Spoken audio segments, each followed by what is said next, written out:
The beam from the Park Service flashlight catches something blue wedged behind a rotted beam, fabric, stiff with age and mountain cold.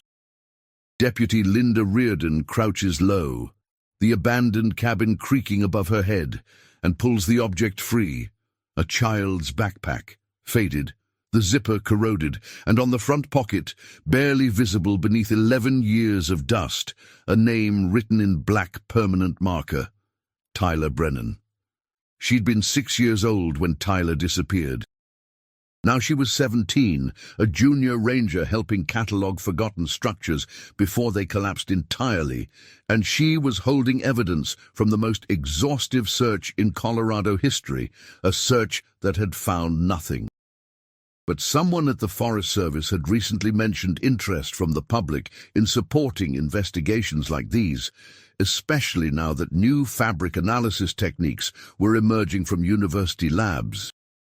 Maybe, after all this time, science could answer what the mountains had kept silent. The story begins in June 1987, in a split-level house on the western edge of Denver, where the suburbs surrendered to scrub oak and distant blue peaks. Tyler Brennan was 12 that summer, the middle child flanked by an older sister already bored with family traditions, and a younger brother who still believed their father could name every constellation. Tyler occupied the space between, old enough to hike ahead on the trail, young enough to still pack his favorite stuffed rabbit at the bottom of his sleeping bag, where no one would see. His father, David Brennan, taught earth science at a middle school in Lakewood. His mother, Janet, worked part-time at the county library and kept a garden that fought against the altitude and the thin soil. They took 2 camping trips every year, one in June before the summer heat peaked, one in September when the aspen turned gold. The June trip was always the same destination, a Forest Service campground near Estes Park, 8,000 feet up, where the ponderosa gave way to lodgepole pine and the air smelled like sap and cold stone. Tyler prepared for these trips with ritual precision. He would lay out his gear on his bedroom floor 3 days in advance: sleeping bag, flashlight, pocket knife his grandfather had given him, a paperback western he was reading for the 3rd time, a canteen with a dent on one side from when he'd dropped it on a rock 2 summers before. He packed his own backpack, a blue JanSport his parents had bought him for his birthday, sturdy nylon with padded straps and external pockets for water bottles. On the front pocket, Janet had written his name in permanent marker, the kind of small maternal precaution that made Tyler roll his eyes but secretly pleased him. The family left Denver on Friday afternoon, June 12th. David's station wagon loaded with coolers and tents and sleeping bags, the dog panting in the back beside Tyler's younger brother. They stopped in Lyons for gas and ice cream, arrived at the campground as the sun dropped behind the peaks and shadows pooled in the valleys like cold water. They set up camp in their usual spot, site number 14, a flat clearing near a creek where the sound of running water would lull them to sleep. Saturday passed in the ordinary rhythms of a family camping trip. They hiked to a meadow where mule deer grazed in the early morning. They ate sandwiches on flat rocks and played cards in the afternoon, when thunderheads built over the divide and rain came in brief, violent bursts. Tyler's sister complained about mosquitoes. His brother lost a toy soldier in the creek and cried until David promised to buy him another. Tyler read his book and helped his father gather firewood, selecting pieces of dead pine that would burn clean and hot. That evening they roasted hot dogs and made s'mores, the firelight painting their faces amber and orange. A park ranger stopped by their site, a young man with a thick moustache who chatted with David about trail conditions and reminded them to store food in the bear boxes. Tyler asked him about the old cabins scattered through the backcountry, homesteader cabins and shepherd shelters from the early 1900s. The ranger said most were collapsing now, dangerous, off-limits. Some you couldn't even find anymore unless you had old survey maps. Sunday morning, June 14th, dawned clear and cool. David proposed a longer hike, 6 miles up to an alpine lake where the fishing was good. Janet hesitated. It was ambitious for Tyler's younger brother. But Tyler was eager, and his sister agreed if she could bring her Walkman, and so they packed day packs with water and trail mix and started up the main trail at 8:15 in the morning. They made steady progress for the first 2 hours, gaining elevation through pine forest and crossing a series of switchbacks that overlooked the valley. At 10:45, they stopped for water and snacks on a rocky outcrop. Tyler's brother was tired, lagging behind. The trail ahead climbed steeply toward treeline. David made a decision. He and the younger boy would turn back, return to camp. Janet and the 2 older children would continue to the lake, a shorter group, faster. They'd meet back at camp by mid-afternoon. Janet remembers Tyler seemed restless when they resumed hiking. He walked ahead, sometimes 30 or 40 yards in front, then stopped to wait for them. The trail was clear, well marked. She let him keep that distance. He was 12, competent, responsible. The lake was only another mile. At approximately 11:30, near a place where the trail crossed a small stream via a log bridge, Janet called ahead to tell Tyler to wait. She wanted to adjust her bootlaces. He waved acknowledgement and disappeared around a bend in the trail. When she and Tyler's sister reached that bend 2 minutes later, the trail stretched empty ahead of them. They called his name. No answer. They walked faster, calling louder. The trail forked, the main path continuing toward the lake, a fainter path branching east toward a rocky slope. A wooden Forest Service sign marked the junction. Lake Trail, Kendrick Ridge. Janet chose the lake trail, certain Tyler had continued that way. They hiked for 10 minutes, calling continuously, "No, Tyler." They backtracked to the junction, took the ridge path. It climbed steeply through scattered boulders and stunted trees. After 5 minutes, they stopped. This didn't feel right. Tyler wouldn't have taken an unmarked path. They returned to the junction and screamed his name until Janet's voice cracked. By now, it was noon. They made the decision to split up. His sister would stay at the junction, yelling at intervals, while Janet hiked quickly back down to find David and get help. David reached the junction at 1:15 with a growing knot of panic in his chest. He sent his daughter back to the campground to notify the ranger while he and Janet pushed up both trails, shouting until their throats were raw. Other hikers heard the commotion and joined the search. By 2 o'clock, a dozen people were fanned out along the trail system, calling Tyler's name, checking off-trail areas where a boy might have wandered. The park ranger, a senior officer named Bill Hastings, arrived at 3 with 2 more rangers and a topographic map. He set up a command post at the trail junction and organized the growing crowd, now 20 people, into search teams with assigned sectors. He radioed for additional resources. By late afternoon, as shadows lengthened and the temperature dropped, 40 searchers were combing the forest. Tyler Brennan had vanished. The search intensified through Sunday night and into Monday. The Colorado Search and Rescue Task Force arrived with trained volunteers, search dogs, and helicopter support. By Monday afternoon, more than 200 people were involved. Rangers, sheriff's deputies, volunteer teams from mountain rescue groups across the Front Range, ordinary citizens who'd heard the news on local radio and driven up to help.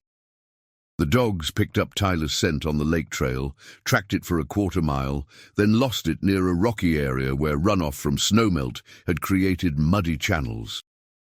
One dog handler said the scent scattered in multiple directions, as if Tyler had circled or backtracked. Another handler disagreed, said the scent simply vanished, which sometimes happened in high-altitude terrain where wind patterns were erratic. Helicopters flew grid patterns over the forest, pilots scanning the canopy for any flash of color. Tyler's blue backpack, his red windbreaker. They found nothing. Ground teams pushed deeper into the backcountry, checking ravines and boulder fields and the banks of every stream. The lake itself was searched. Divers from the Boulder County Sheriff's Office descending into water so cold they could only stay down for 15 minutes at a time. The media arrived Tuesday morning, TV trucks from Denver stations, newspaper reporters with cameras and notepads. Janet and David gave a press conference at the ranger station, Janet's voice breaking as she described her son, David holding up a school photo that showed Tyler smiling with a gap where his front tooth had been knocked out in a bike accident 2 years earlier. Theories proliferated. Some searchers believed Tyler had left the trail to urinate or investigate something interesting, gotten disoriented, wandered deeper into the forest. Others pointed to the scattered scent and suggested he'd encountered something that frightened him, a bear perhaps, or a mountain lion, and run in panic.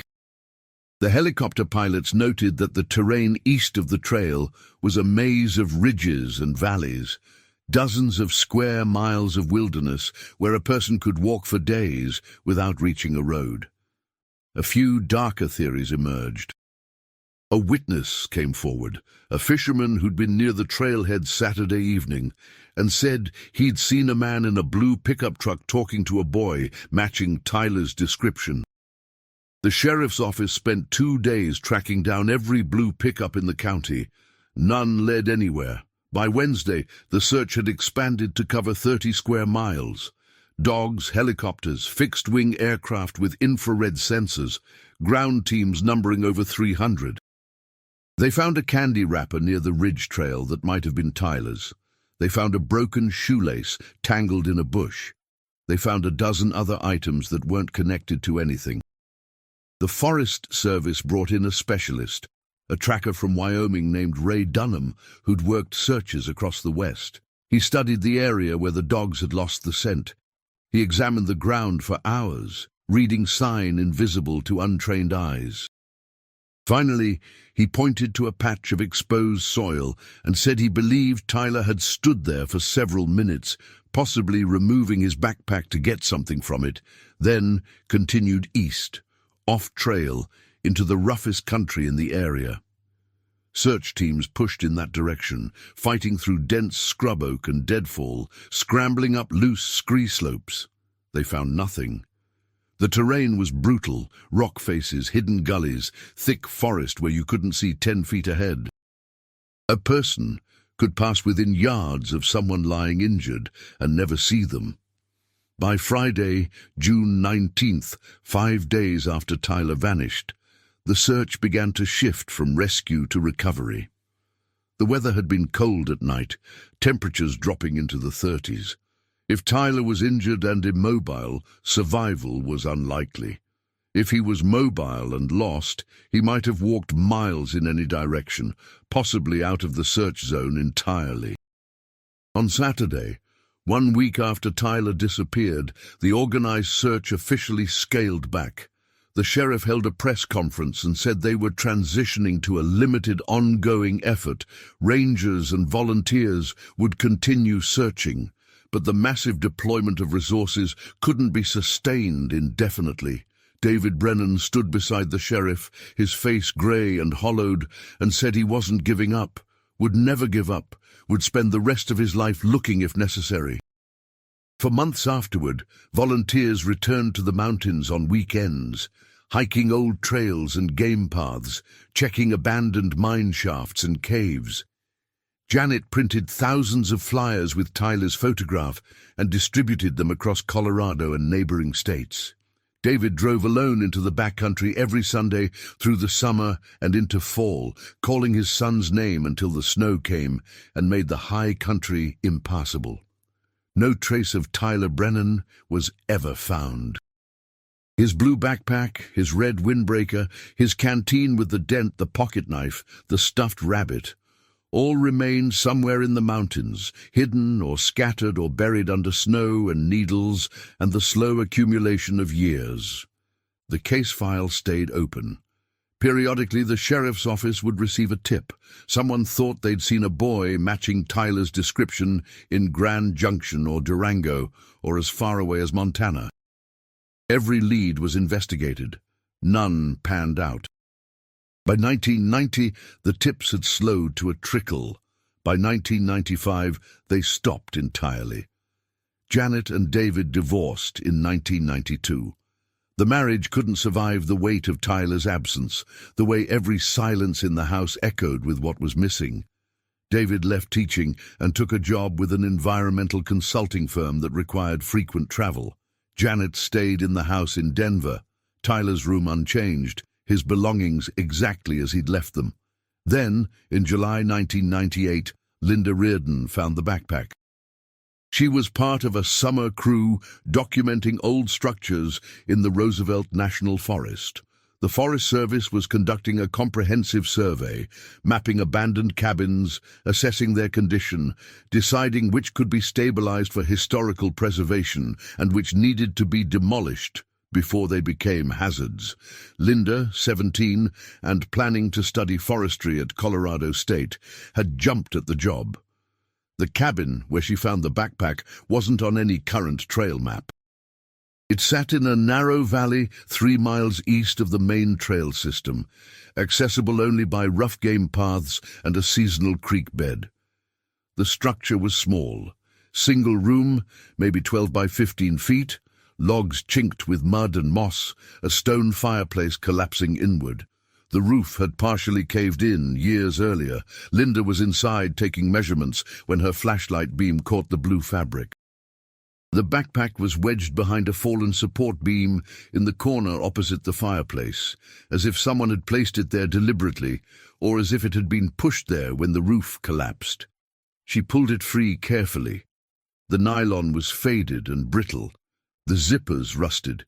When she turned it over and saw the name written in marker on the front pocket, Tyler Brennan, she felt the air go out of her lungs. She knew that name. Everyone who'd grown up in Colorado during the late 80s knew that name. She radioed her supervisor immediately. Within 2 hours, a sheriff's deputy and 2 Forest Service investigators were at the cabin. They photographed everything in situ before moving the backpack. They searched the cabin thoroughly, sifting through debris, checking the collapsed roof timbers. They found nothing else, no clothing, no bones, no other equipment. The backpack was transported to the sheriff's evidence facility in a sealed bag. A forensic technician carefully opened it under controlled conditions, documenting each item. A water bottle, empty, the plastic warped. A paperback western, the pages swollen and stuck together. A pocket knife with an antler handle, a canteen with a dent. At the very bottom, wrapped in a plastic grocery bag that had somehow kept it partially dry, a stuffed rabbit. The items matched the list of Tyler's belongings from the original case file. The forensic team confirmed the backpack's authenticity through multiple methods. The serial number on the JanSport tag matched purchase records Janet had kept, and Tyler's fingerprints, on file from a school safety program, were lifted from the knife handle and the canteen. But finding the backpack raised more questions than it answered. How had it gotten to that remote cabin, 3 miles from where Tyler was last seen? Had Tyler reached the cabin himself, or had someone carried it there? If Tyler had reached the cabin, where was he now? And why was only the backpack in the cabin? Not his body, not his clothing, not any sign of what had happened. The sheriff's office reopened the investigation with renewed urgency. Investigators returned to the cabin site and conducted a comprehensive search of the surrounding area. They walked expanding circles around the structure, covering hundreds of acres over 2 weeks. They found no human remains, no additional clothing or equipment, no evidence of what had happened to Tyler Brennan. Meanwhile, a specialist from the University of Colorado's Materials Science Department was brought in to examine the backpack itself. Dr. Patricia Gorman had developed techniques for analyzing fabric degradation patterns, how materials broke down under different environmental conditions over time. Her work was being used in several cold cases across the country. Dr. Gorman examined the backpack under magnification, documenting the pattern of wear, the type of stains, the distribution of mold and mildew. She took samples of soil trapped in the fabric's weave. She measured the degree of UV degradation on the nylon straps and compared it to control samples aged under known conditions.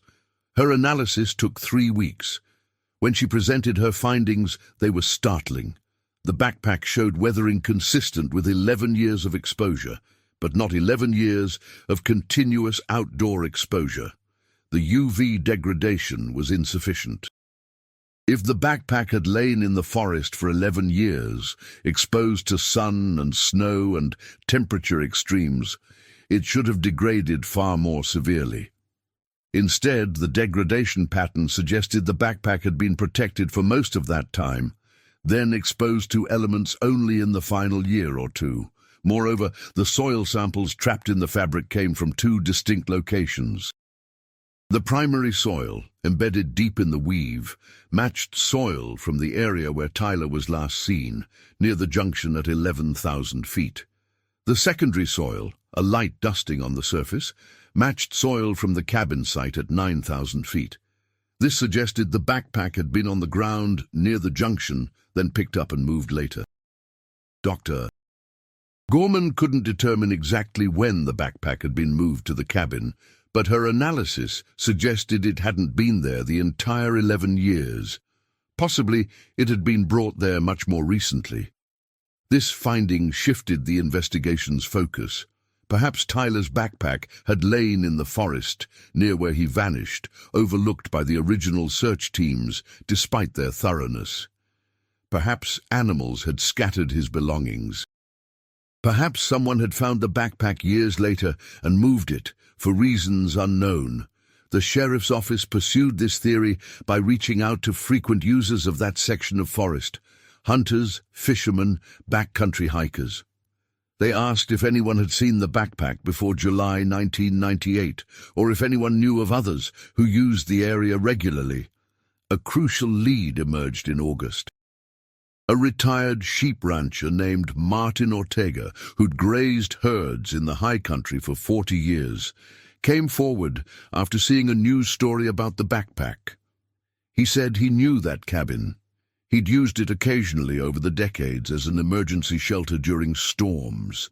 He'd been there most recently in September 1997, nearly a year before Linda Reardon found the backpack. The cabin had been empty then, no backpack, no equipment, nothing unusual. This meant the backpack had been placed in the cabin sometime between September 1997 and July 1998, 11 years after Tyler disappeared, but within the past year. Someone had moved it. The investigators focused on who might have had reason to move the backpack to that cabin. The most logical explanation was that someone had found it in the forest and taken it to the cabin, either as a form of memorial, a gesture of respect for the missing boy, or because they didn't want to report it to authorities for some reason. Alternatively, if Tyler had died in 1987 near that area and someone had been involved in his death, they might have moved the backpack recently after it somehow became exposed, perhaps by erosion or the work of animals. This darker possibility led investigators to re-examine everyone who'd been in the area during Tyler's disappearance.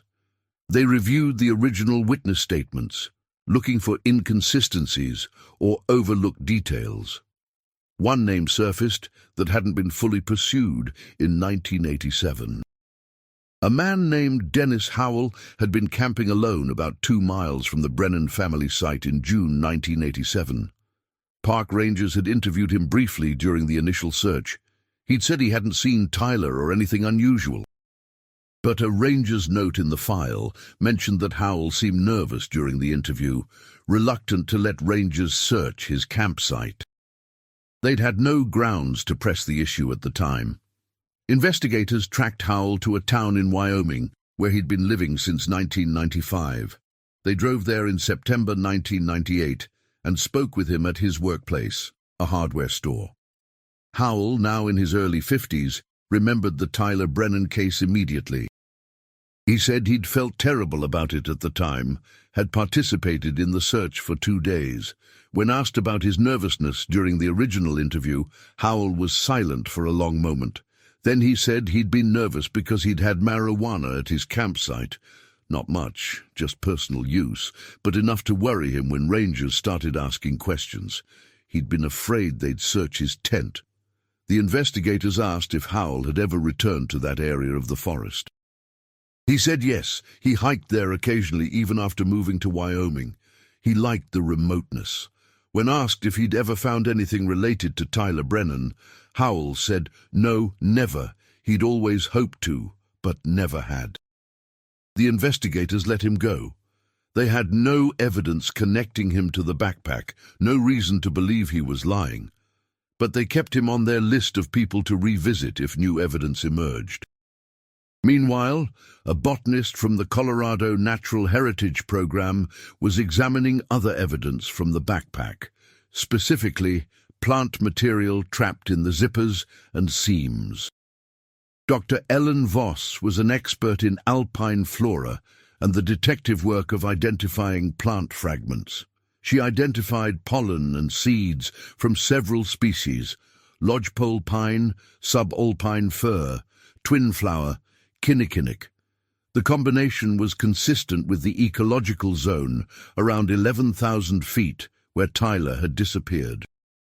But she also found spores from a specific moss, Polytrichum juniperinum, that was less common, found primarily in moist, shaded areas near water.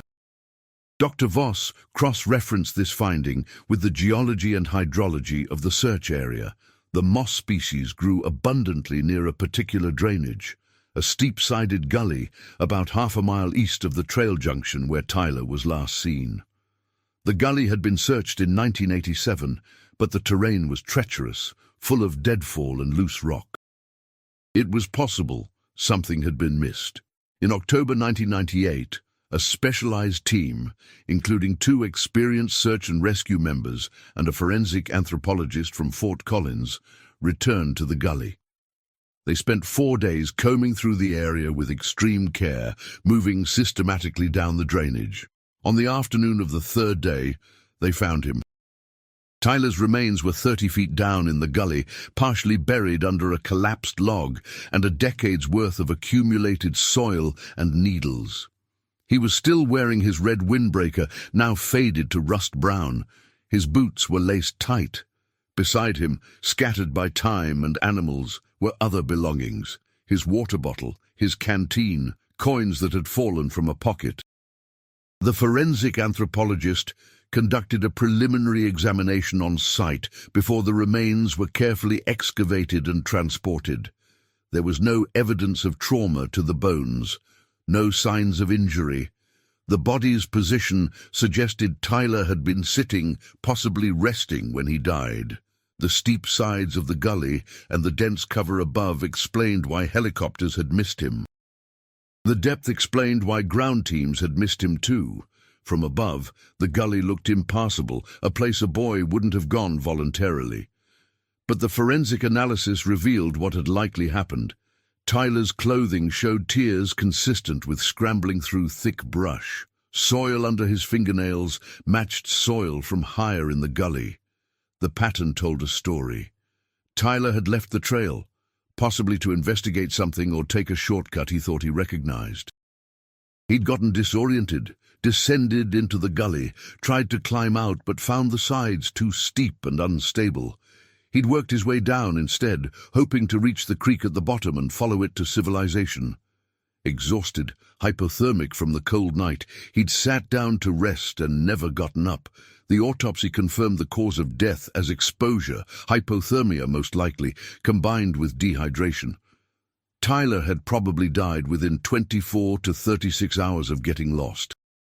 The mountains had taken him quietly, without violence, in a place so difficult that a massive search effort had passed within yards and found nothing. But one question remained. How had his backpack gotten to the cabin 3 miles away? The answer emerged from an unexpected source.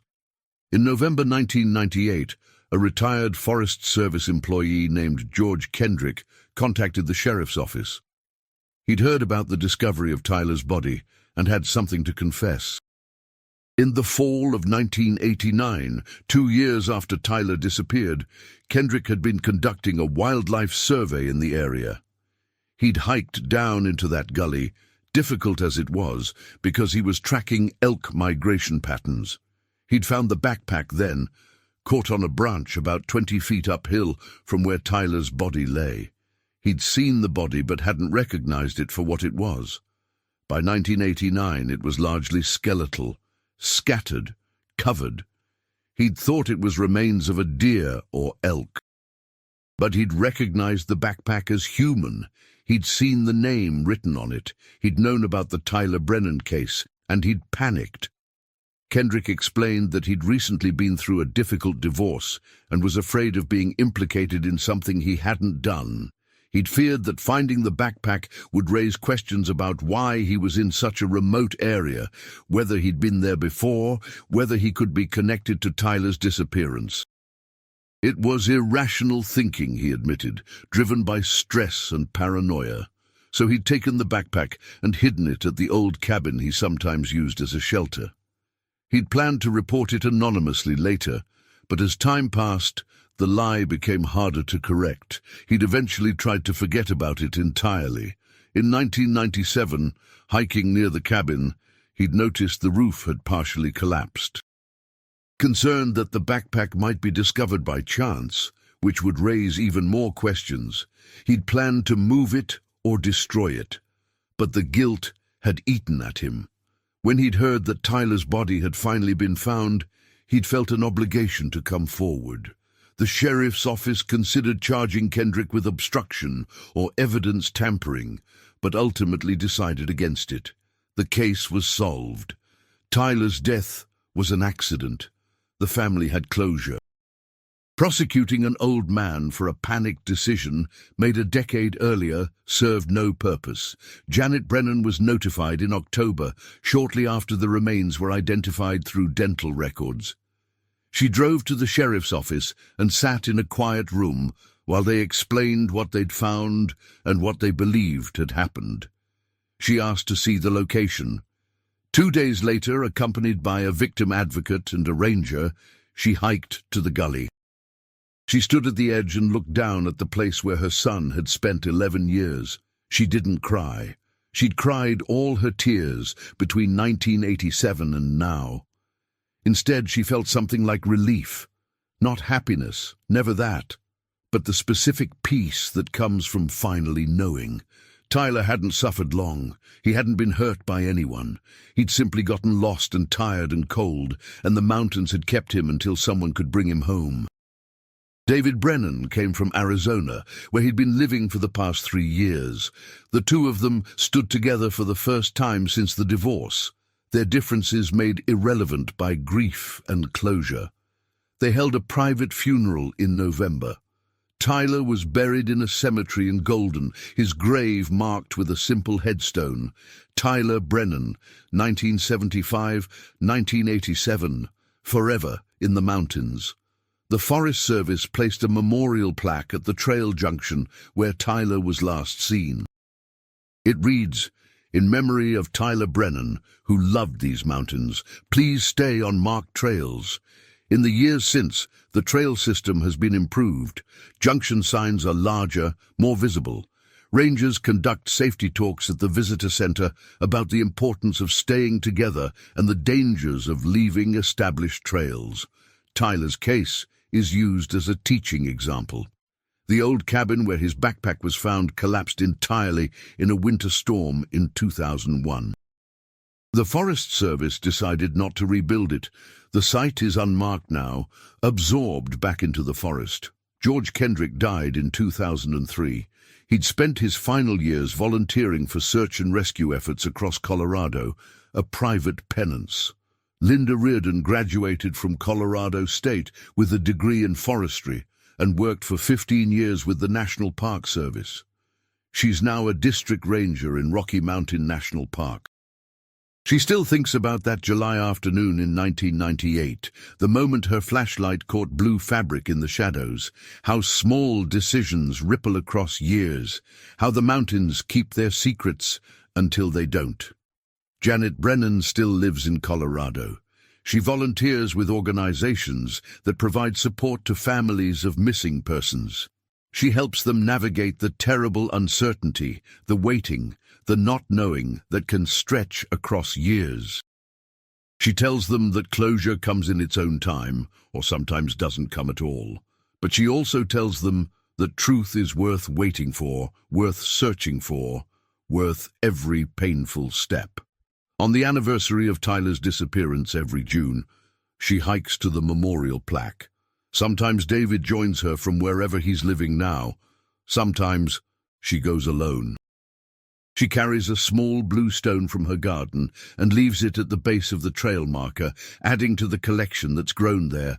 Dozens of stones left by others over the years, people who remembered a boy who got lost and a family who never stopped looking. The mountains endure, vast and indifferent, beautiful and deadly in equal measure. They hold countless stories in their folds and valleys, some revealed, many still hidden. Tyler Brennan's story ended where it began, under pine trees and stone, the scent of sap and cold in the air, carried home at last by people who refused to forget.